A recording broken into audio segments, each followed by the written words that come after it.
Bienvenidos a todos, qué bueno que ya están con nosotros para estudiar la Biblia y especialmente para responder las preguntas de la guía de Mateo de hoy y de madurez. Espero ya se hayan inscrito en el culto al que ustedes van a ir, espero ya le hayan escrito a alguien más preguntándole, hey, ¿vas a ir algún amigo o alguna amiga? Y espero ya tengan también sus notas y sus respuestas sobre la guía de hoy. Oramos. Qué bueno que decís eso. Bueno, quizás mejor si me lo acordás al final Ya, claro. respecto a invitar a un amigo, porque algunos se conectan tarde. Sí. Ya no voy a decir que es porque son impuntuales, sino porque están llegando de sus casas, de sus trabajos a casa. De ahí que hay algo que quiero compartirles. Ojalá y me acordes. Dale. Señor, muchas gracias por dejarnos el honor de poder compartir tu palabra. Es un honor que no tiene comparación, que nos da gozo, nos alimenta. Yo no sé a ellos, Señor, pero sí a mí me mantiene enfocado y dependiente. Gracias porque mi garganta durante todo este tiempo, y creo que de forma milagrosa, ha soportado la carga. Te agradezco por tan grande honor, Señor, y permítanos ser de bendición para otros esta noche. En Cristo lo rogamos. Amén. Y sí, vea, nunca había durado tanto sin enfermarte la garganta. Ni siquiera quiero decir cuántos días llevo, Es como, porque no vaya a es ser. como que si Dios de forma divina estuviera mostrando su Gracias. soberanía sobre tu salud. Sí. Empecemos con las preguntas. Vayamos a la número 1 de Mateo. ¿Se arrepintió Judas? Sí. O todos sabemos de que lo que hizo. ¿Y vos por qué decís que se arrepintió? Es que es arrepentimiento, media vuelta al error. Ajá. ¿Él dio media vuelta? Sí, porque no solo se quedó con su error, sino que intentó. Devolvió el dinero y quiso corregirlo. El problema grave que lo condenó por la eternidad es que no se arrepintió ante la persona correcta. Amén. Si él, en lugar de haber ido donde los sacerdotes, hubiera ido a la cruz y ahí hubiera derramado su corazón y hubiera pedido perdón, la historia habría sido otra. Mira, no sabes cuántos amigos quisiera que te hayan escuchado decir esto. Tenía 2 amigos que ellos estaban seguros que no iban a ser perdonados por Dios y no iban a olvidar su pecado hasta que fueran donde esa persona a confesarlo. Y una y otra vez yo les dije, la condena que vos tenés es porque no has ido a la cruz a arrepentirte. La ofensa, sí, se le hiciste a ellos, pero primeramente se le hiciste a Dios. Con el perdón de Dios vas a poder ir a ellos en libertad, sin condenación. Habemos personas, Talo, que se nos hace difícil perdonarnos incluso a nosotros mismos. Y aun cuando sabemos que el Señor nos perdona, nosotros no nos perdonamos. Y yo no sé si eso es un síntoma necio de perfeccionismo o es un síntoma de perfecta necedad. Pero independientemente de nuestro error, la gracia de Cristo, dice su palabra, cubre todo pecado excepto 2. Así es que si Judas se hubiese arrepentido de la incredulidad, porque a él no lo llevó al infierno haber traicionado a Jesús. Pedro también lo hizo. Pedro blasfemó contra Jesús. Todos traicionaron al Señor. Lo que llevó a Judas al infierno es no haber creído en Jesús como Dios. Y miren el extremo de incredulidad. ir donde los sacerdotes significa que espiritualmente para Judas los sacerdotes tenían mayor autoridad que el Señor. Creían que los sacerdotes lo iban a bajar de la cruz a Jesús. Entonces el pecado de Judas fue incredulidad. Se arrepintió, sí, pero ante la persona equivocada. Y recalco porque nosotros debemos correr a la cruz de Cristo. Y ahí es donde debemos arrepentirnos. Humillarnos delante de los humanos no nos va a sanar de nuestros pecados ni de nuestra condena. Solo humillarse delante de la cruz. Y una vez en la cruz, Jesús nos va a mostrar si es necesario que pidamos perdón, cuándo pedir perdón, cómo hacerlo. A veces resulta peor. Porque sí, hay humanos que no están dispuestos a perdonar. Igual nuestro deber, nuestra responsabilidad es pedir perdón. Por eso, pero si alguien va, si yo te ofendí a vos y yo no he ido a la cruz y creo que mi sanidad va a venir porque vos me perdones, voy a irte a buscar y voy a salir peor de lo que venía. Pero si yo voy a la cruz, busco perdón, arrepentimiento, confesión y sanidad en la cruz, y vengo donde vos, y vos no me perdonás, ¿sabés cuánto me va a afectar el hecho de que vos no me hayas perdonado? Nada. Jesús ya me perdonó, ya me hizo libre. Es que lo opuesto es regresar a la doctrina, al rudimento. Arrepentimiento de obras muertas. Ahora yo voy a estar triste no porque no me perdonaste, sino por cuánto vos estás sufriendo. Uh-huh. Bueno, la 3, ¿verdad? Señal del Señor. Ver el verso 19. ¿Querés que lo lea? Mejor. Dale, pues. Mateo 27, 19. Y estando él sentado en el tribunal, su mujer le mandó a decir: no tengas nada que ver con este justo. Creo que no es el 19. Sí es, va bien. ¿Sí? Porque hoy he padecido mucho en sueños por causa de él. La pregunta es si esa señal el sueño de la mujer era una señal de parte de Dios para que Pilato se arrepintiera. Yo no puedo estar seguro que fue una señal del Señor porque la Biblia no lo dice. Sería una conjetura. Pero quise poner la pregunta más bien de forma capciosa para decir algo de lo que sí estoy seguro. De que muchas veces nuestro Señor usa a otras personas para que reflexionemos. Y eso es una señal de Dios en definitiva. Y especialmente a los que estamos casados.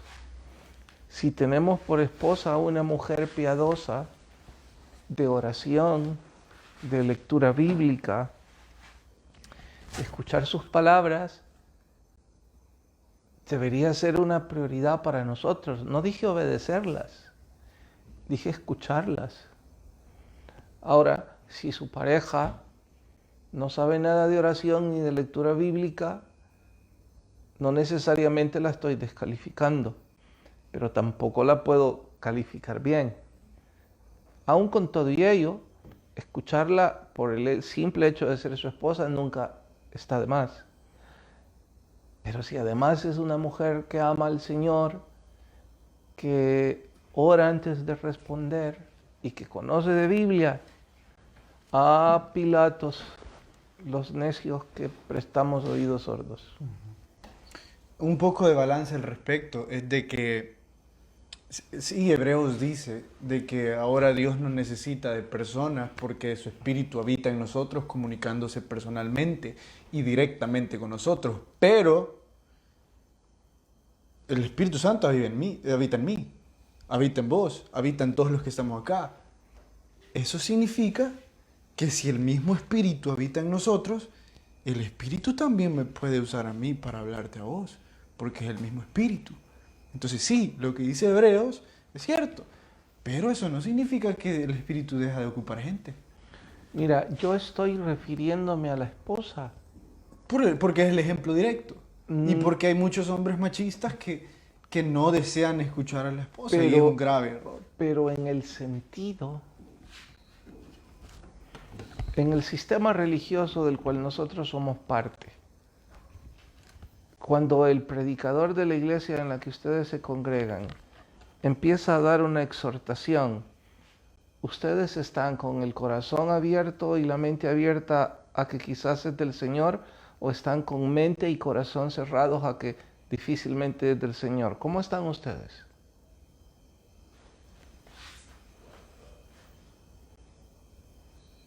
Abierto. Bueno, voy a preguntarte en forma directa, Dani, ¿te congregas en la iglesia?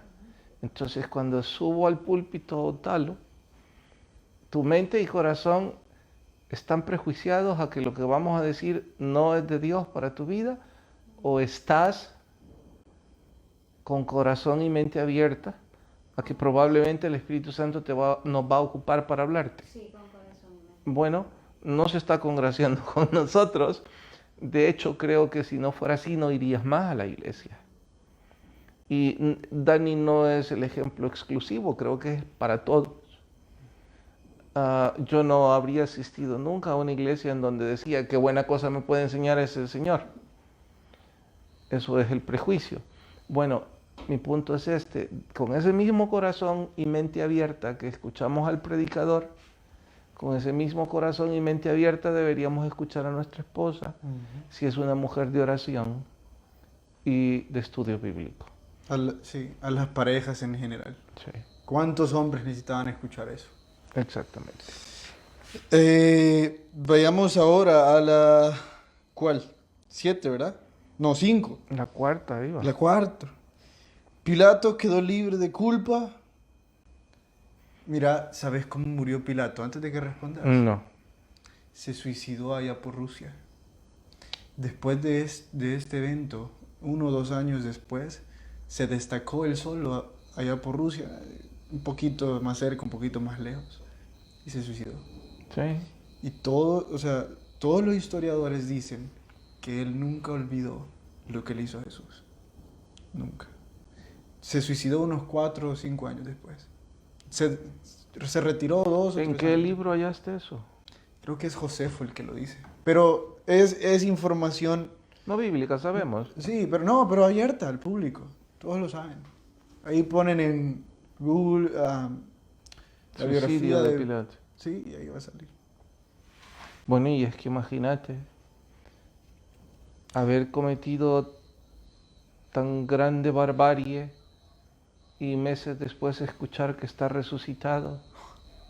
Y peor aún si su mujer se hizo cristiana, si es que no lo era ya. ¿Cómo poder vivir con semejante? ¿Qué? Pero si ese es el caso, cometió el mismo error tonto de Judas. Porque si hubiese ido a la cruz, habría sido perdonado. Entonces, Pilato no quedó libre de culpa. No quedó libre de lavarse las manos. Es la necia defensa pública que podemos hacer nosotros para no ser responsables. ¿Cómo? Danos un ejemplo de qué significa lavarse las manos en nuestros días. Yo no fui a votar. Esos son tus diputados y tu presidente. Pero a mí no me culpes porque yo no fui a votar. O sea, que me estás tirando a mí. Sí. Sí, sí. No, pero Sí. lo que sucedió es que perdí el DUI. Sí, Pilatos. Sí. Ese es un buen ejemplo de lavarnos las manos. Lo cierto es que todo lo que nos sucede en esta vida tiene responsabilidad en nuestros actos. Yo quería decir otro, viejo. Y creí que también te iba a ir por ahí. Los padres que ya están dejando que sus hijos hagan lo que quieran. Y se lavan las manos diciendo, ya son adultos. Si ellos dependen de alguna forma monetaria o de alguna forma moral de ustedes, no se pueden lavar las manos. ¿Y cómo? De ninguna forma. Incluso si no dependen vuestros hijos monetariamente, aún siguen siendo totalmente responsables de lo que vuestros hijos hagan. Ahora, en defensa de algunos padres, Talo, y tratando de ser de ayuda para ellos, como papá, cuando se tienen hijos como vos y Vane, en donde son totalmente independientes por vuestra edad, a veces nuestra opinión es una intromisión. Amén. Viste. No. Pero sí es cierto. Y si vos por respeto no me lo decís a veces, no significa que no significa que no es intromisión de mi parte, pues. Pero tratando, quizás vos porque todavía vivís bajo mi relativo mismo techo. Pero el caso de Vane sí es un ejemplo más explícito. Ya no vive conmigo, su esposo es responsable de ella, pero no paro de decirle lo que creo que no debería hacer. Y a veces lo hago con un poquito de preocupación porque digo, ya no me compete. Aún con todo y eso, es mi amor de papá. Sí, pero está equivocado, papá. Sí, pero a este punto quiero llegar. En cosas triviales, pues no importan. Pero tratándose de la salvación del alma de nuestros hijos, o tratándose de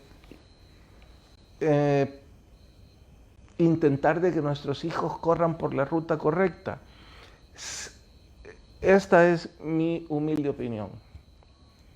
Si la vida y mis hijos me juzgan de intromisión, prefiero que me juzguen de intromisión y no de indiferencia.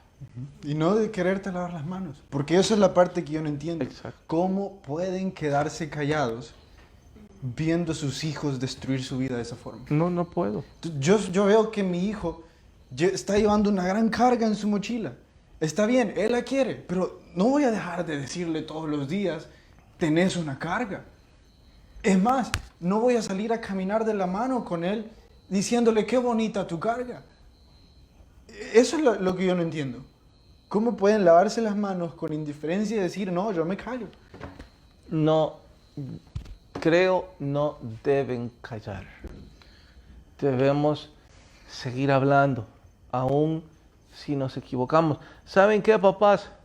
Tal vez les sirve este versículo, porque es el versículo que yo ocupo no solo como papá, sino también como pastor cada vez que me frustro porque pienso que debí cerrar la boca. ¿Para qué sirven los perros mudos? Está buena eso. A ver, Pedro. Mira, no, espérate. No, espérate, que esto es filosófico. Es que está siendo racista con los perros mudos. Hoy con la generación de cristal te van a comentar que está siendo racista. No sé cuál es esa generación, pero en fin, ¿para qué sirven los perros mudos?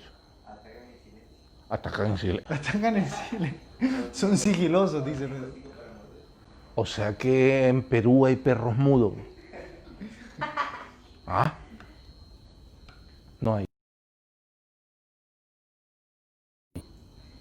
¿Y vos en Ciudad Delgado? ¿Y entonces para qué sirven los perros mudos? Para nada. ¿Y saben qué? No hay perros mudos. Y no me tilden de filosófico. No sé cuál de los profetas mayores ocupa la ilustración, en donde dice que Dios no nos tiene como perros mudos, que los profetas somos perros que ladran, que advierten el peligro. Atalayas. Exacto. Un hijo se los está diciendo, padres de familia. Grabado ahora.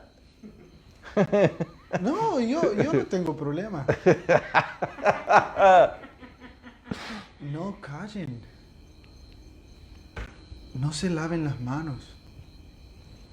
Claro, hay formas de decir las cosas, pero al fin decirlas. No creo que quieran vivir como Pilato recordando, vi a mi hijo. No se lo dije. No se lo dije. Mejor que me deteste porque se lo dije. Y si me equivoco, lo hice por amor. Y sí, hay formas de comunicar las cosas. Aquí Walta me está dando el versículo, dice que es Isaías 56. Bueno. Verso 10 para los que Mira, piensan. hay formas de decir las cosas, porque yo estaba analizando, ayer y hoy vos me diste una misma orden. Y ayer la hice felizmente y hoy se me olvidó hacerla. Y ahí te cuento después. Pero sí, hay formas de decir las cosas. Yo no me di cuenta que él me estaba pidiendo lo mismo. Y ayer sí lo quise hacer y hoy se me olvidó. Lo arreglamos después del programa. Vamos a las 7, que es importantísima.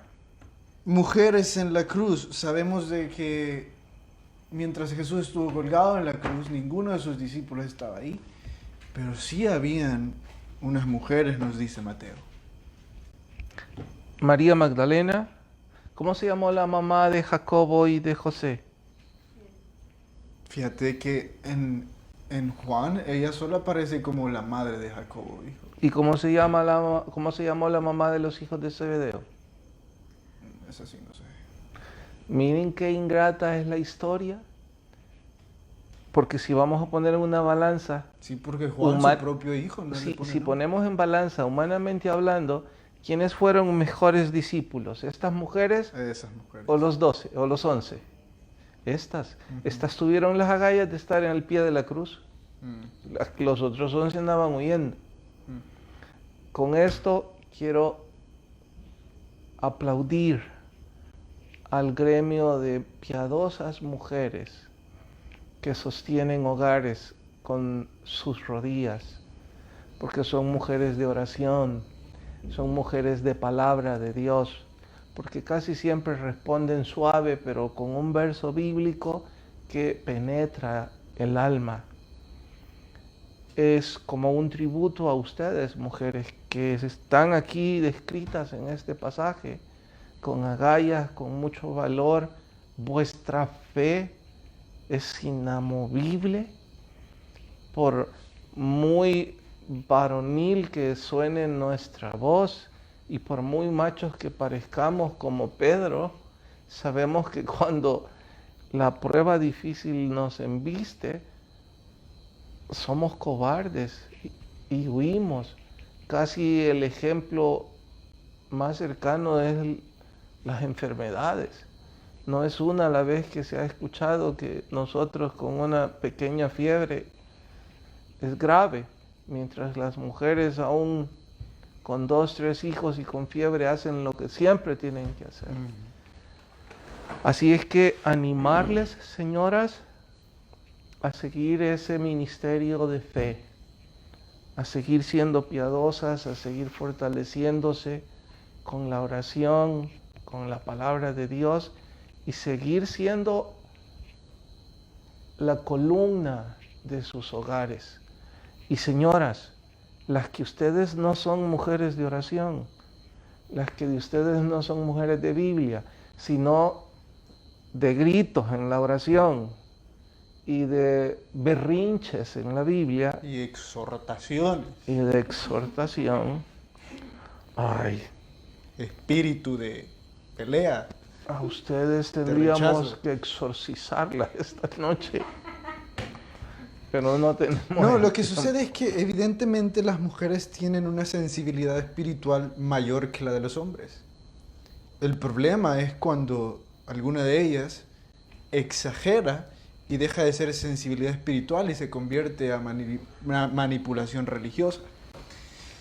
Entonces solo tengan cuidado, mujeres. Los hombres de por sí somos bastante necios. ¿Y quién les va a decir cuándo pasaron la línea? Solo es lo que dice el libro de madurez de hoy.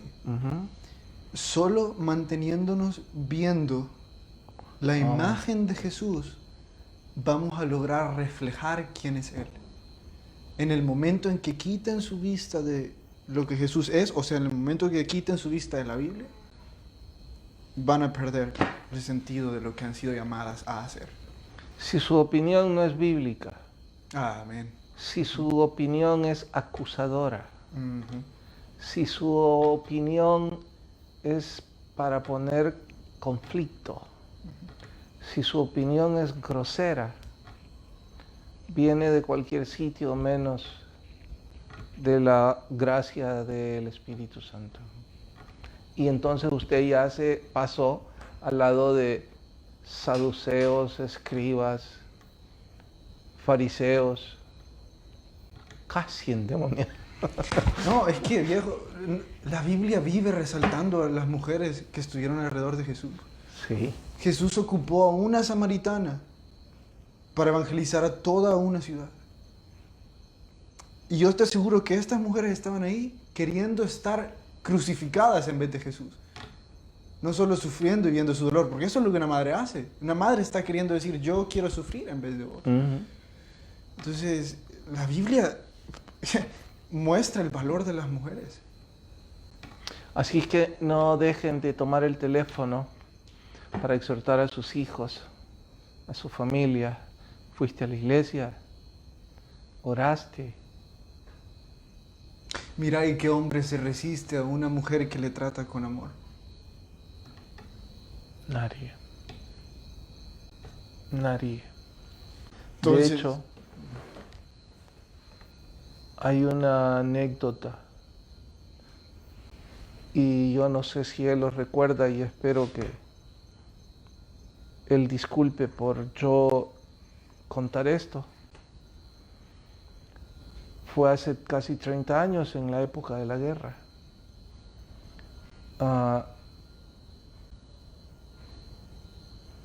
Él peleaba en la guerra. Y llamó por teléfono y dijo, mira, decirle a mi mamá que ore por mí, estoy por ir a una misión. En ese entonces él no conocía del Señor. ¿Quién? Aníbal. Ah, mi tío. Sí. Él era militar y era época de guerra y él no había recibido al Señor en ese entonces. Pero aún sin haber conocido aún del Señor, él respetaba a una mujer de oración. Y creo que lo que él dijo nos impactó a todos, sabiendo que debíamos de respetar a una mujer de oración. Así es que animar a las mujeres, sus palabras, su consejo, Con su amor. exhortación con amor y con la palabra. Con paciencia. Porque, con longanimidad. sí. Con templanza. Con calidez. Exacto. Con lengua apacible. La 8. No, ya no hay tiempo. Sí, de 2 minutos quedan. Lo que iba a decir, Dale. he estado preguntándome como un necio cómo podía recomendarle a la iglesia servir al Señor si no pueden. Vos y yo, porque los que están aquí en el equipo de transmisión tienen el privilegio de transmitir, vos y yo predicar. Pero acomodación no puede llegar a poner sillas. Parqueo medio. Solo 1 o 2 necesita. Exacto. Todo capilla infantil, todo mi Jesús. El 80%, el 90%, ¿en qué van a servir? Estuve dándole vuelta y diciendo, Señor, ¿por qué no me das una idea de motivar un ministerio que abra la oportunidad a todos? Y sentí que fue como una bofetada del Señor diciéndome, ¿y a vos quién te ha dicho que yo necesito que inventes la rueda? Si ya está. Y yo digo, ¿cuál? Evangelizar uno a uno. Qué mejor servicio. Ahora, iglesias como la nuestra, deberíamos entonces notar si en realidad conocemos el discipulado. Porque iglesias como la nuestra acostumbrábamos pescar con atarraya, con una red, y venía un montón de peces. Tal vez no todos eran peces, pero eran varios. Ahora ya no se puede hacer eso por el momento. Entonces necesitamos usar arpón, necesitamos usar anzuelo, eso es más despacio es más trabajo, pero también es más efectivo y es 100% bíblico. Así que usted en su trabajo tiene un compañero con el cual sociabiliza, porque si no trabajan a la par, pues puede hablarle del Señor.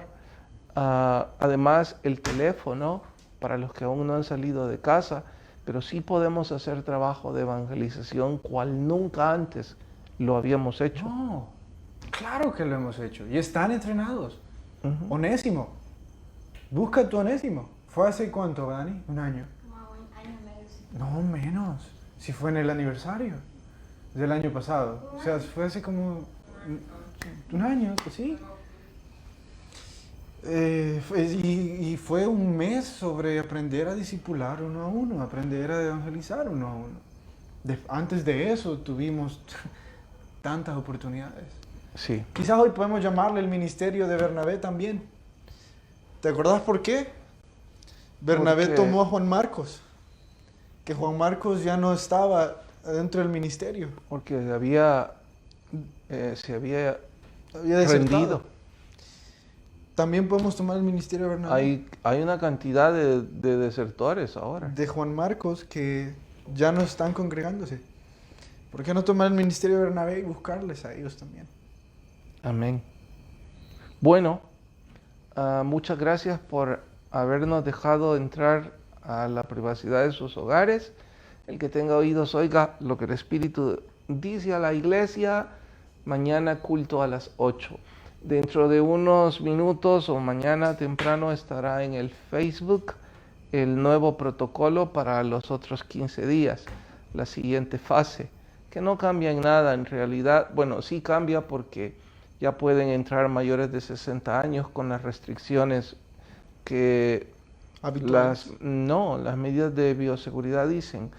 Están escritas, pero los mayores de 60 años no pueden si están convalecientes de alguna enfermedad o alguna enfermedad crónica. Hay unas condicionantes para los que son mayores de 60. Exacto, pero sí ya pueden 60 arriba siempre y cuando cumplan esas condicionantes. Luego de eso vamos a cumplir prácticamente el mismo régimen otros 15 días más. Eso significa que no va a haber más nadie de 200 personas en los cultos. Y probablemente un poquito antes de esos 15 días también abramos en media semana, pero paso a paso. Pasen buenas noches, que Dios nos bendiga a todos.